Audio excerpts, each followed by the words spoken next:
attempt ba talaga na recruiting yung ibang nasa majority ngayon? Oo naman. Yan, sila umiikot minuto eh. So it's a failed coup. A failed coup d'etat. Hindi naman natin masasabing po. Nag-ano pa lang naman sila eh. Kayo naman. Halimbawa ikaw. Alam nilang hindi ka, alam naman lang matatag ka. Kaya na nila pupuntahan. Yung alam nilang merong vulnerabilities. Yung pwedeng takutin. Diba? Kaya lang, ewan ko kung matatakot nila. Alam mo sabi ko sa mga kasama ko. Ito sabi ko, I just have to paraphrase what Senator Camille said on Wednesday night. Kasi nakita niya talaga, na-experience namin kung ba't kailangan gawin sa Senado. They have desecrated the Senate crowd. Hindi nangyari sa buong kasaysayan. Sabi ni, hindi ko nasasabihin niya, sinabi niya. Pero ipaparaphrase ko. Na makakalendar naman yan. Sana hindi masyadong madugo para yung aming legislative work ay magawa pa rin namin. Sana mabalansin namin. May mga lumalabas na pong mga anggulo ngayon na ito ay fourth lead na ipabasura ng impeachment court. Nakita mo naman kabaliktaran na nangyari. Di ba? Huwag kayong maniniwala sa mga chismoso at sa mga intrigero. Yan number one rule. Ano ba? Hindi po ba na-invite yung mga prosecution panel? Kasi we heard nandito lang sila sa vicinity ng Senado. Wala pa yung munang administrative matters muna. Yung formalidad. So nag-take out yung presiding officer. Puro meron, yung impeachment court, na-organize na. Nag-take out kami. So binigyan ng summons. 10 days yun. All these processes must be observed. Pagkatapos kung nanaisin ng prosecutor na mag-file ng reply, they're given 5 days within which to do so. Pagkatapos, kung merong pre-trial, kung gusto ng partido na pre-trial, kasi kamukha ng regular courts, kunwari gusto nila mag-pre-trial. Yung pre-trial kasi is a stage where some parties may want to stipulate something para mapabilis natin, para hindi na masyadong matagal.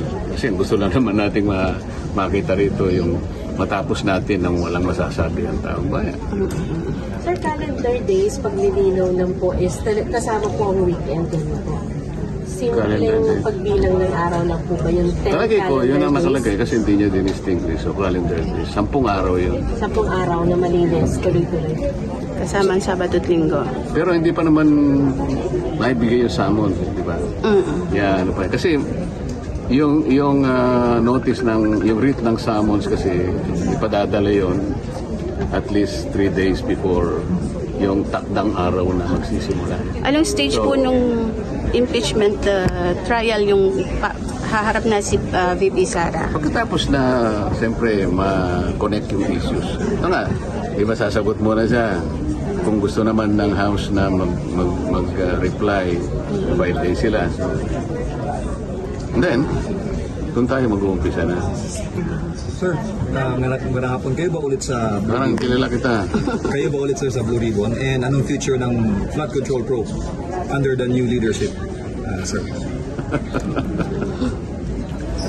Ano ba yung Blue Ribbon? Yan ang ano eh, no? Yan ang pinakahihintay nila, di ba? Let's not preempt the Senate President. Nasa sa kanyang, mandato. Kung anong call niya, di ba? May attempt ba talaga na recruiting yung ibang nasa majority ngayon? Oo naman. Yan, sila umiikot minuto eh. So it's a failed coup. A failed coup d'etat. Hindi naman natin masasabing po. Nag-ano pa lang naman sila eh. Kayo naman. Halimbawa ikaw. Alam nilang hindi ka, alam naman lang matatag ka. Kaya na nila pupuntahan.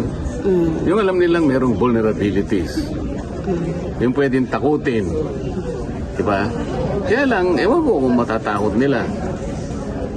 Alam mo sabi ko sa mga kasama ko. Ito sabi ko, I just have to paraphrase what Senator Camille said on Wednesday night. Kasi nakita niya talaga, na-experience namin kung ba't kailangan gawin sa Senado. They have desecrated the Senate crowd. Hindi nangyari sa buong kasaysayan. Sabi ni, hindi ko nasasabihin niya, sinabi niya. Pero ipaparaphrase ko. Sino man sa atin ang kakalas sa ating grupo, pagkatapos na nakita natin na nag-alay ng buhay ang isa sa atin, sa palagay ko mas masahol pa siya kay Judas. Alam mo kung bakit? Sasabihin ko sa inyo. Si Senator Bato hindi niya kailangan dumating ng araw na yan. Ako, wala akong expectation na darating. Can you imagine kung nahuli siya? Nahuli siya utilizing a search warrant coming from a court which has no longer jurisdiction in this country. Yung sinasabi ng mga kasama ko, well, para sumulong ko na lang. Anyway, you can exhaust all remedies under the law. What remedies are you talking about? Kung ano ginawa nila kay dating Pangulong Duterte, yun din ang gagawin nila. Do you think makikita pa natin si Senator Bato pagkataas nilang makuha? Kasi wala na. Kaya sabi ko, hindi niya kailangan pumunta rito. Pero nagpunta siya. Nirisk niya yung buhay niya. Kailan namin nakuha dahil sa kanya wala nang iba. We owe it to himself alone and nobody else. Nobody else. Kung hindi siya pumunta, nobody will blame him. Well, buhay niya yun eh. But he chose to do it. Kaya sabi ko sa kasama ko ngayon, sinong walang konsensyon kakakalas? Yung tao ginawa niya. Gusto mo magpakulong dito? Pwede. Kasi at least domestic law, di ba? You can hire your lawyers. Pwede kang makita ng kamag-anak mo, ng asawa mo, ng pamilya mo. Sa dihig. Sino tutulong sa iyo doon? Ako nga nakiusap eh. Makita ko lang si PRRT kasi nandun na ako eh. Can you imagine? I request. O sige, kung gano'n lang, makita ko lang. Lungayin nyo kung makausap, wag na. Makita ko lang kahit 5 minutes. So I can wave my hands.